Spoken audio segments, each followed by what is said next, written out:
V letošnjo sezono vstopamo s precej pomajeno ekipo, saj so nas po lanski sezoni zapustile nekatere izkušenejše igralke, ki so bile tudi nosilke igre.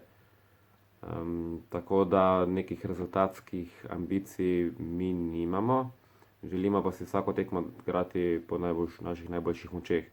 Želimo se kosati z ekipami, igrati enakovredno košarko in iskati priložnost za zmago v tekmecih, ki so nam dejansko enakovredne. Veliko priložnosti, tudi glavno vlogo bodo letos imele pač mlajše igralke, ki so še kadeti in mladinke, vendar od njih ne smemo pričakovati preveč, ne smemo nalagati preveliko pritiska, saj potrebujejo čas, da se razvijajo. V prvem kolu proti ekipi Maribora smo začeli malček slabše, verjetno je tudi nervoza naredila svoje, punce so si naložile neko breme. Potem pa nam je nekako igra stekla, preobrnili smo rezultat, na koncu skontrolirali tekmo do konca in zasluženo zmagali.